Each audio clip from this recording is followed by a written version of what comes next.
Madame la Présidente, mes chers collègues, Mesdames, Messieurs, je suis un nouvel élu régional et c'est mon premier mandat d'élu.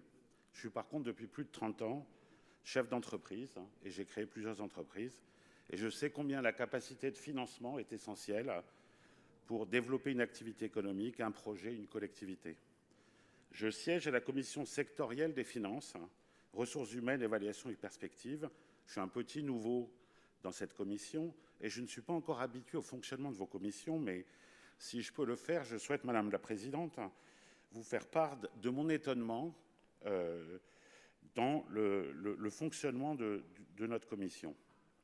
Avant d'en revenir au rapport numéro 13, je voulais vous dire que dans le monde professionnel que je fréquente depuis de nombreuses années, les associations, les professionnels, les clubs d'entreprise, nous avons aussi des commissions. Nous travaillons, nous débattons, et c'est comme ça que nous construisons collectivement un certain nombre d'actions. Lors des débats des commissions et de nos commissions à la région, ce qui m'a surpris, c'est le rôle que certains de nos collègues, qui ont souvent des remarques de forme, notamment à l'égard de l'exécutif, pratiquent le non-débat.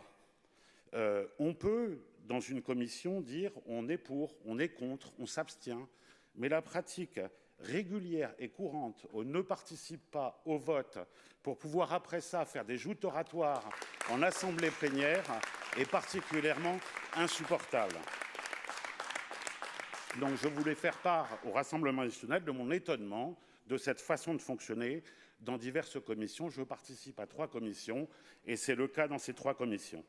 Revenons-en au sujet du débat d'orientation budgétaire. On nous reproche un soutien exceptionnel pendant une crise sanitaire compliquée ou est-ce qu'on nous reproche un problème du recours à l'endettement? De quoi parlons-nous? Quel est l'enjeu? Comme cela est évoqué, la crise économique provoquée par la crise sanitaire a été particulièrement brutale pour nous.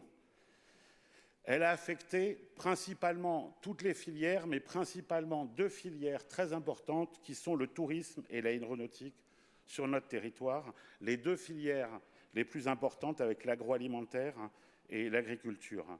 Notre rôle en tant que collectivité, c'est de répondre à la fois à l'urgence de la crise à court terme, mais aussi de préparer l'avenir à moyen et à long terme.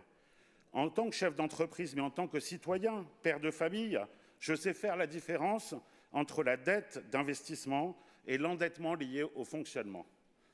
En effet, dans un foyer, on s'endette pour construire un capital, pour préparer notre retraite, pour protéger nos enfants, pour protéger nos proches.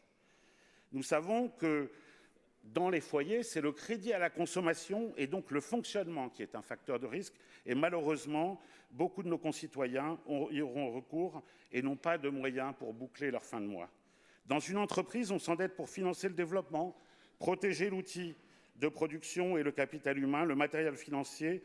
Le retour économique est direct et je pense que nous pourrons tous être d'accord sur ce point.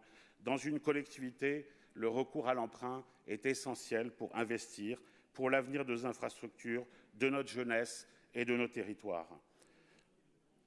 En matière d'investissement public, c'est quand ça va mal qu'il faut accélérer l'investissement.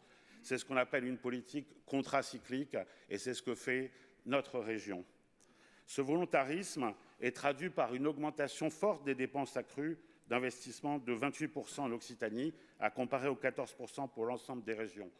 Allez dire aux entrepreneurs du BTP, au tourisme, à l'aéronautique, mais aussi aux artisans, aux commerçants, aux acteurs associatifs, que la dépense exceptionnelle engendrée par la crise doit s'arrêter là. Non, nous devons continuer parce que la crise est encore devant nous. Ces dépenses ont été rendues possibles car il y a eu une gestion saine, une situation financière saine pendant le mandat précédent. La crise sanitaire sans précédent appelle des transformations écologiques, économiques, sociales, et la région Occitanie aux côtés des territoires, des entreprises et des salariés d'Occitanie. En ce qui concerne l'endettement de la collectivité, les services ont prévu un accroissement de la dette avec un retour à la situation antérieure à la crise à partir de 2023.